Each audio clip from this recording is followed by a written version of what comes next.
우리 성도들은 세상 속에서 살아가십니다. 날마다 눈을 뜨면 세상의 소식이 낱낱이 들려옵니다.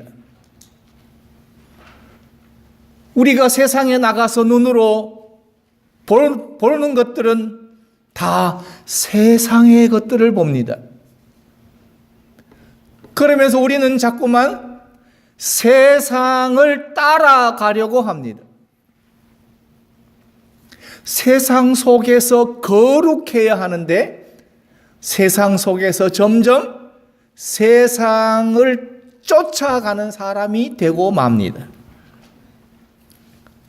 이것을 우리는 병들었다라고 말합니다. 우리들이 날마다 걱정하는 것들이 있습니다. 의식주, 뭘 먹을까? 무엇을 마실까? 무엇을 입을까? 어디를 갈까? 걱정들을 하십니다. 또한 자녀들이 걱정이 됩니다. 돈도 걱정을 합니다. 요즘에는 우리 조국 대한민국도 걱정거리가 되고 말았습니다. 그런데 예수님은 이렇게 말씀하십니다. 무엇을 먹을까, 무엇을 마실까, 무엇을 입을까 하지 말라. 하지 말라. 그렇다면 우리는 지금 예수님께서 하지 말라고 하신 것을 우리는 하고 있다는 것이 됩니다. 하지 말라는 것을 하면 옛날에 어머니들은 회초리로 때렸습니다. 학교에서는 선생님들이 채찍으로 때립니다.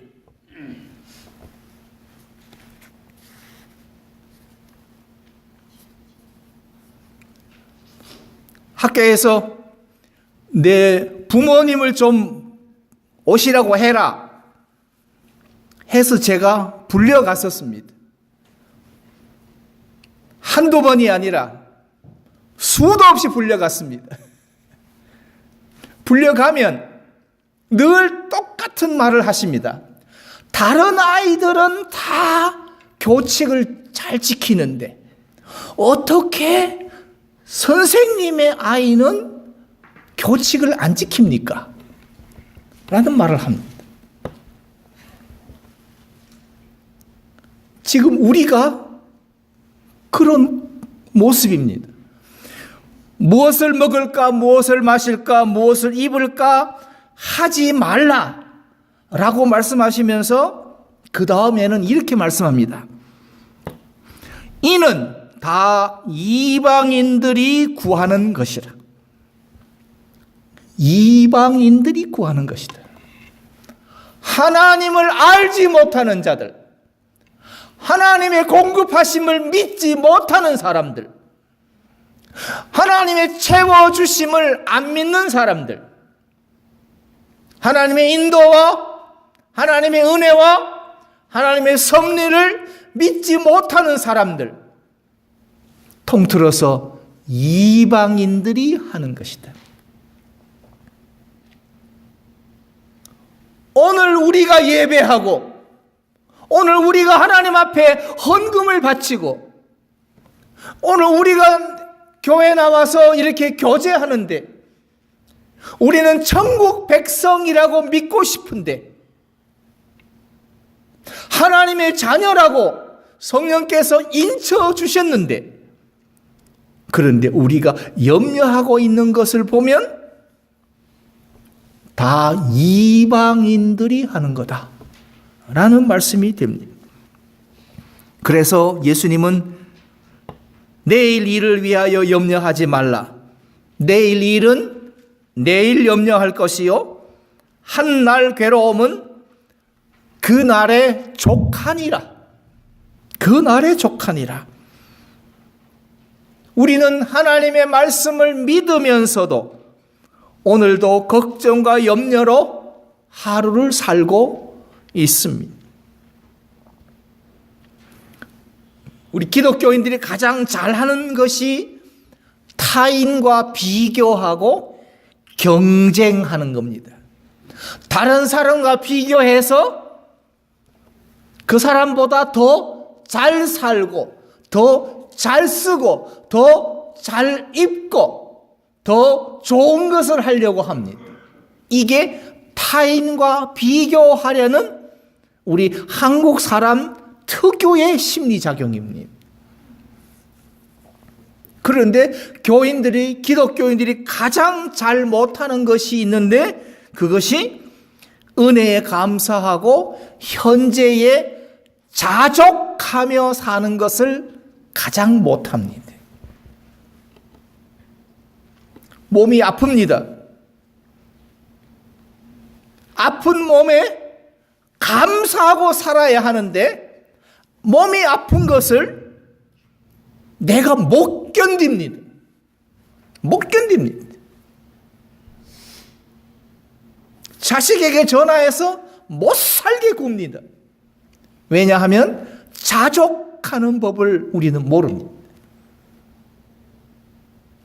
여러 번 말씀드렸지만 그 병이 내가 만든 병이라는 사실조차도 인정하려 하지 않습니다.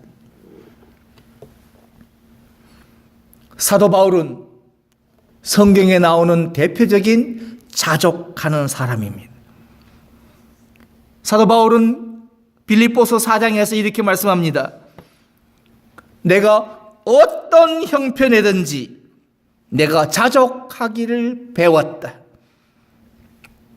내가 비천에도 처할 줄 알고 풍부에도 처할 줄 알고 모든 일에 배부르며 그리고 배고픔과 풍부와 궁핍에도 일체의 비결을 배운다라. 놀랍지 않습니까? 이 바울의 고백이 저와 여러분의 고백이 되어야 되는데, 그런데 우리는 아직도 여전히 목마르다라고 얘기합니다. 더 주세요라고 말합니다. 자족해야 하는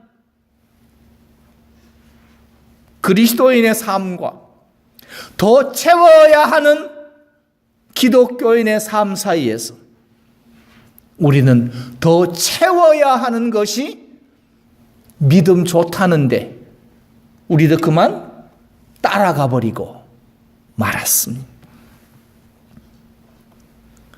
그런데 놀라운 것은 일체의 비결을 배웠다.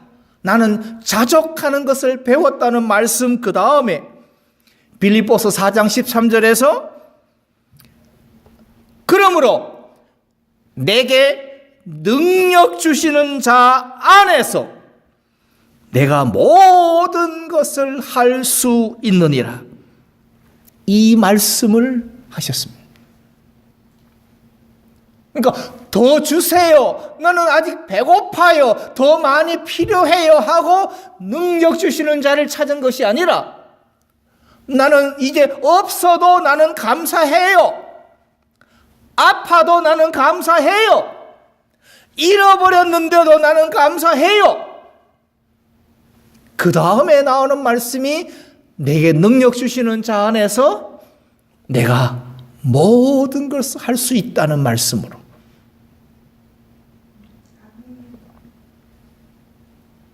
우리가 믿고 싶어 하는 것과는 정반대 방향으로 사도 바울은 우리에게 증거하고 있습니다.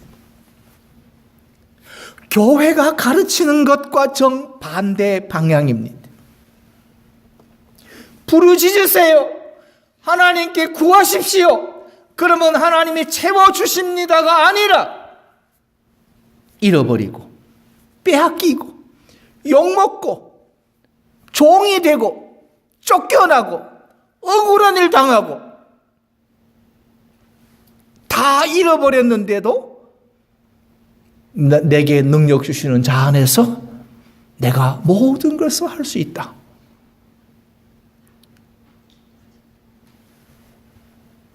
이것이 하나님을 바라보는 자의 삶입니다. 요셉이 대표적인 인물입니다. 그렇다면 어떻게 살아야 하는가? 첫째로 환경의 영향과 지배를 받지 않아야 합니다. 환경에. 한 가정에 두 형제가 있었습니다. 근데 그 아버지는 심각한 알코올 중독자였습니다. 그리고 어머니는 그 술 취한 남편을 날마다 고래고래 고함을 질러댔습니다. 이 술주정뱅이야. 그런 가정 환경 속에서 두 아들이 자랐습니다. 형제는 열악한 환경에서 성장했습니다. 20년 후에 형은 의과대학의 저명한 교수가 되어 금주 운동을 전개하는 의사가 됐고, 동생은 아버지한테 배운 대로 알코올 중독자가 되어 병원에 입원해 있었습니다. 그래서 두 아들에게 동일한 질문을 했습니다. 어떻게 이렇게 되었습니까? 라고 물었더니 알코올 중독자가 된 동생이 하는 말이 이거 다 아버지 때문에 라고 말합니다. 그런데 의사가 된 큰아들에게 물었더니 이거 다 아버지 때문에 라고 말합니다. 두 형제 모두 다 알코올 중독자인 아버지 때문에라고 말했습니다. 그런데 알코올 중독자인 아버지 때문인데도 형은 의사가 되어 금주 운동을, 똑같은 아버지인데도 아버지 때문에 동생은 아버지를 닮아 알코올 중독자가 되었다면, 한 아이는 환경의 지배를 받지 않았고 다른 아이는 환경의 지배를 받았다는 것밖에 안 됩니다. 인간은 환경의 영향을 받지 않고는 살 수 없습니다. 그러나 환경의 지배를 당할 것인가? 아니면 환경을 지배할 것인가? 이것은 우리의 몫이요, 우리의 선택입니다. 요셉이 자라난 환경은 보통 형편이 아니었습니다. 그에게는 어머니가 4명입니다. 그리고 그 사이에도 심각한 갈등이 있었습니다. 그리고 10명의 이복 형들이 있습니다. 그런 집안 속에서 날마다 치고받고 싸우는 문제들이 있었습니다. 질투와 시기와 미움과 다툼과 경쟁과 서로에 대한 알력들과 더욱이 지혜롭지 못한 아버지의 편애로 말미암아 다른 형제들과의 불화가 점점 커졌습니다. 요셉은 이러한 문제 있는 가정에서 자랐습니다. 아버지의 편애를 받으며 자랐습니다. 그러면 그런 아버지를 따라갈 만도 한데 이 아이는 환경의 지배를 받지 않습니다. 또한 요셉은 가정 환경뿐만 아니라 엄청난 상처도 있는 사람입니다. 가장 큰 상처는 형제들에게 그가 미움을 받을 뿐만 아니라 형들에게 그가 배신을 당합니다. 이복 형들의 그들의 공모로 그들은 종으로 팔려가서 노예가 되어버립니다. 이 배신은 엄청난 상처입니다. 또한 그는 종살이 하면서 억울한 누명도 그가 입습니다. 그의 마음은 좌절하고 공허합니다. 그리고 두려움이 사로잡혀서 적당히 타협할 만도 했습니다. 그런데 그는 거기서도 하나님만을 바라봅니다. 즉 환경을 초월하며 살았습니다.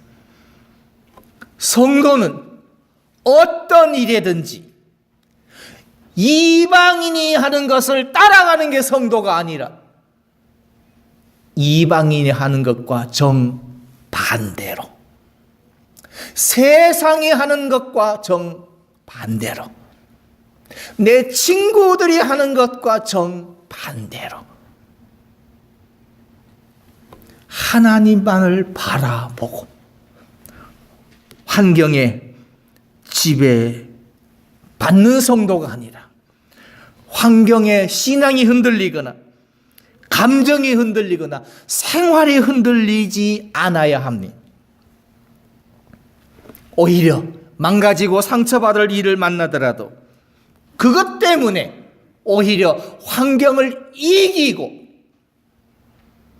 오히려 내가 믿음이 자라고 은혜를 더 많이 받아서 받은 은혜를 나누는 성도로 믿음이 자라가야 그것이 성도입니다.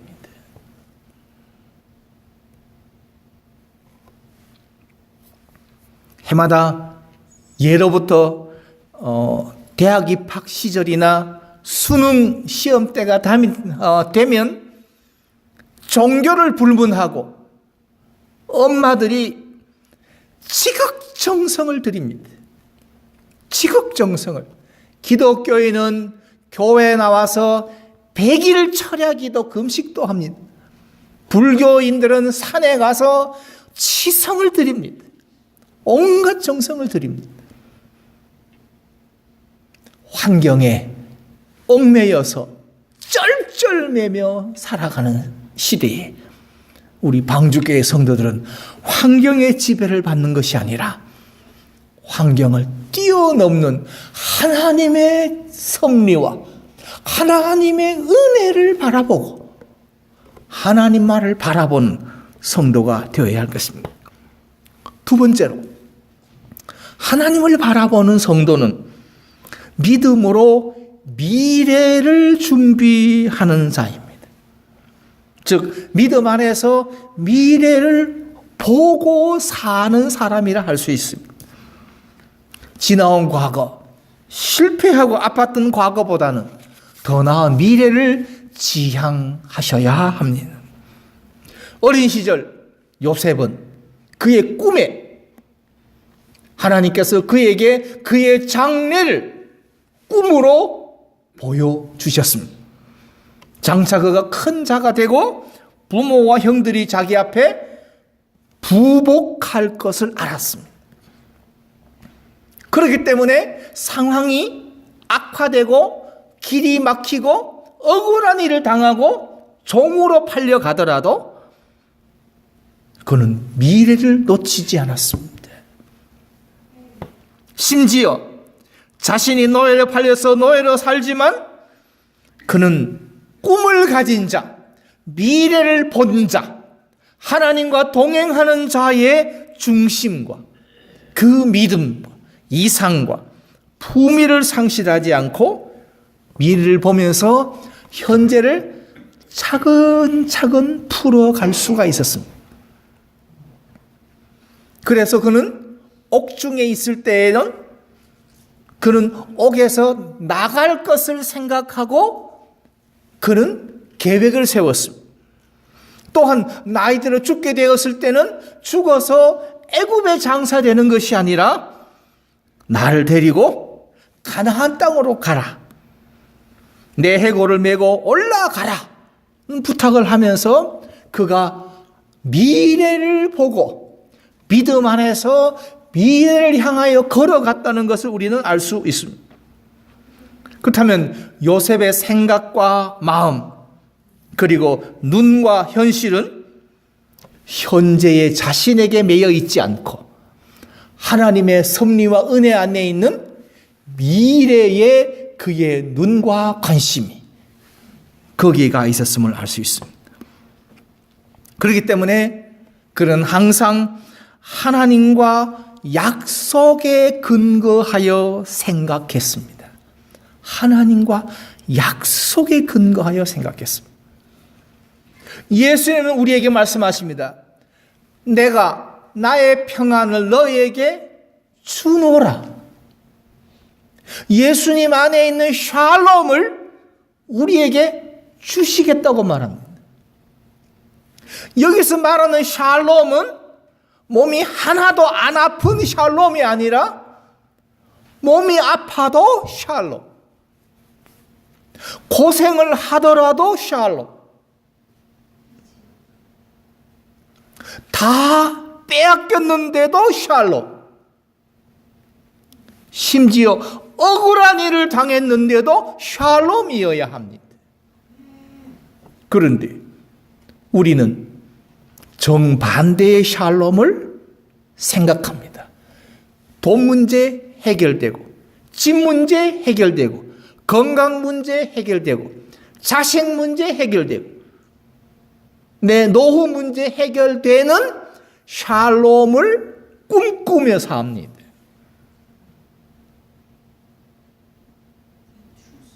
예수님의 제자는 그런 꿈을 꾸라고 말씀하신 적이 없습니다.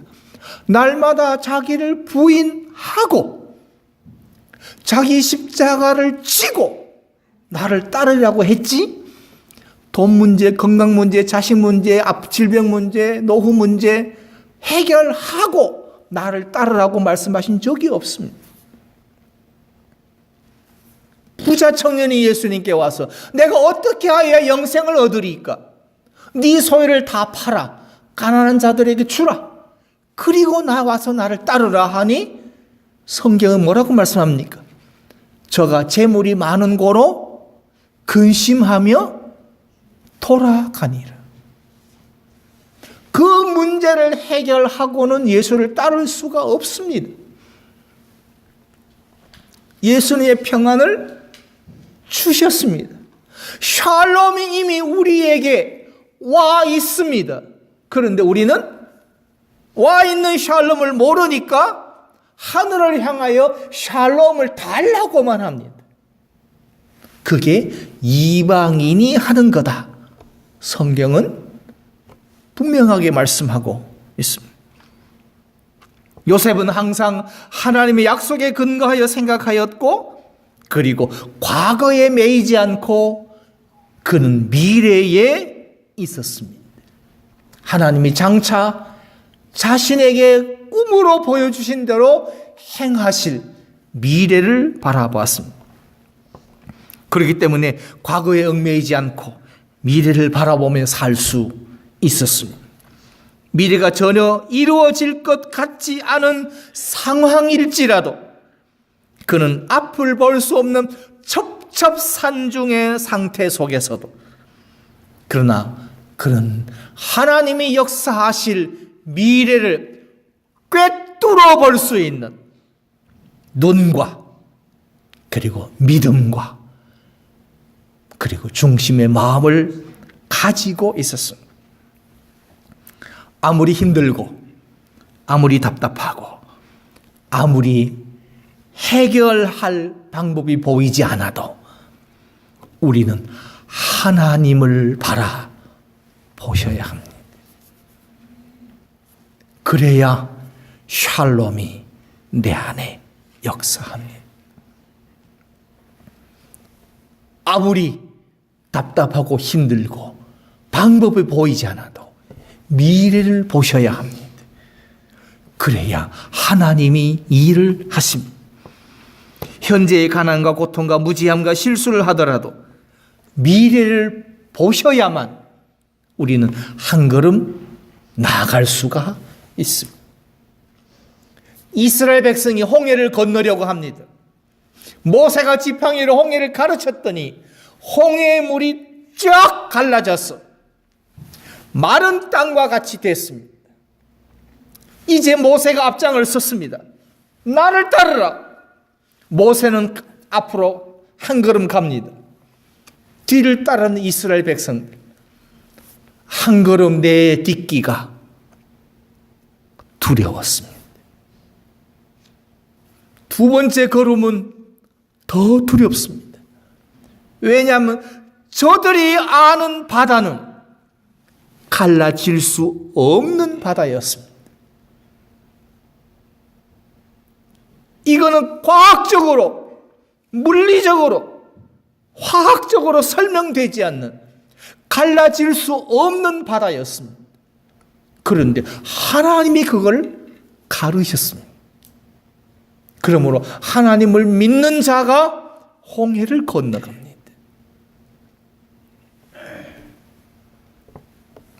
그러므로 하나님을 보십시오. 이제까지 이방인같이 살아오셨다면 오늘부터라도 이방인을 던져버리고 하나님을 바라보십시오. 하나님의 약속에 근거하십시오. 그리고 하나님의 은혜에 붙잡히십시오. 그리고 하나님의 손에 붙들려 인도함을 받으십시오. 그렇다면 이제 마지막으로 세 번째로 모든 일을 하나님의 관점으로 보려는 신앙의 눈을 가지셔야 됩니다. 이것이 신앙입니다. 교회 나오는 것도 신앙입니다. 그러나 그것은 신앙의 일부분일 수 있습니다. 그러나 교회 나와서 예배하고 교제하면서 모든 일을 하나님의 마음과 관점으로 보는 눈이 신앙의 눈입니다. 요셉은 모든 일을 하나님의 안목으로 보려고 했습니다. 여러분이 눈으로 보고 말하고 행하는 것은 여러분의 관점입니다.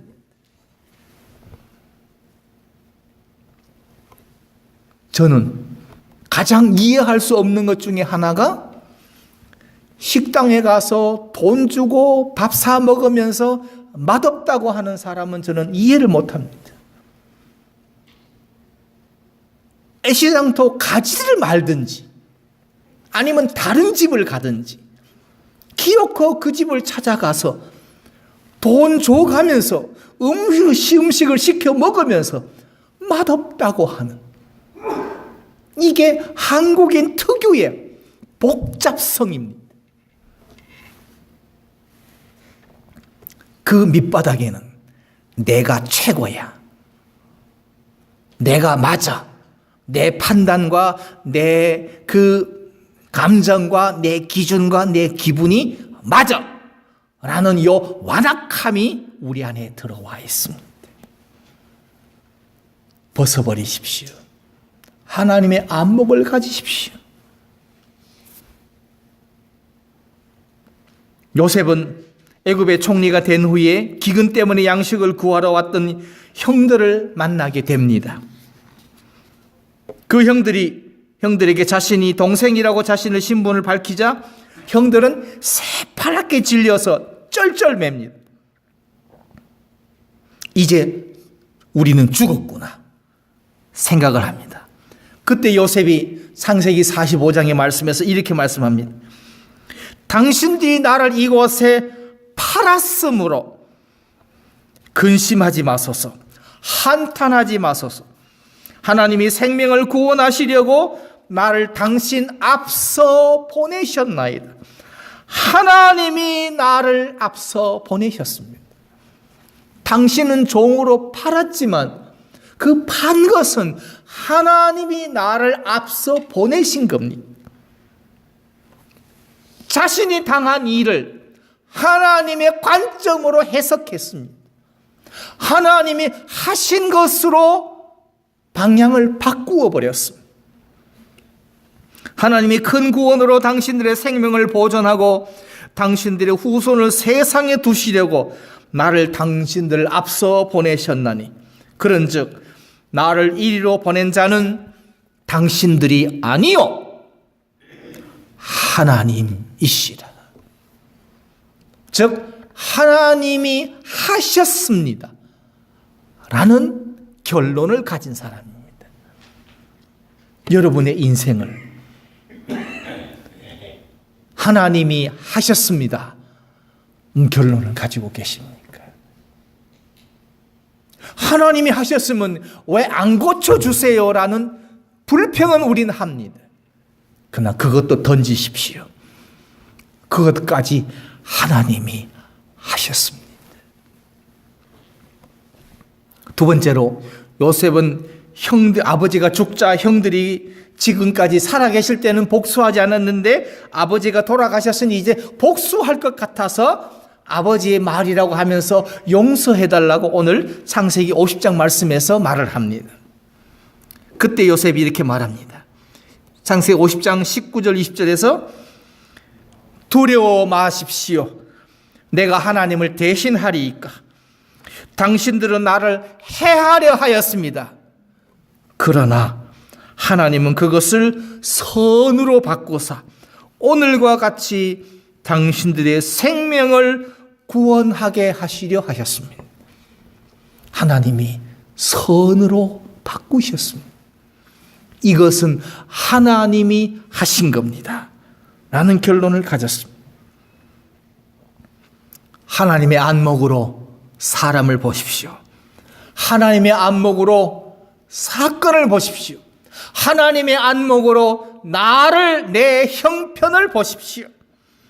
인간적으로 계산하고 인간적인 말에 휘둘리지 마십시오.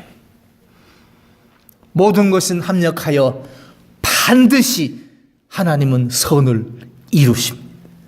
모든 사건 속에는 하나님의 뜻과 하나님의 계획하심이 있습니다. 이것을 하나님의 섭리라고 말합니다. 그러므로 사람을 볼 때 하나님을 대하듯 어떤 곳에 가든지 하나님이 계신다. 어떤 형편에 있든지 이것은 하나님이 하신다. 하나님이 하셨다. 이런 믿음으로 살아야 우리는 범죄하지 않고 소망과 기쁨을 가지고 살 수 있습니다. 이제 성도는 하나님 안에서 우리 자신을 보며 하나님만을 바라보셔야 합니다. 여러분의 눈과 여러분의 귀와 여러분의 입과 여러분의 손과 발에 하나님이 항상 함께 하셔야 합니다. 우리에게 능력 주실 하나님을 바라보고 우리 자신을 돌아보셔야 합니다. 하나님이 길을 보여주신 것은 우리가 할 수 있기 때문에 길을 보여주셨습니다. 하나님이 교회의 주인이시기 때문에 예수님만이 참 목자이시기 때문에 우리가 그 일을 감당할 수 있기 때문에 우리에게 그 길을 보여주셨고 우리로 그 길을 가게 하신다면 우리는 예수님과 함께 동행하며 하나님의 은혜에 동행하며 하나님만을 바라보는 이 시대에 가장 복된 방주교의 성도 되시기 바랍니다.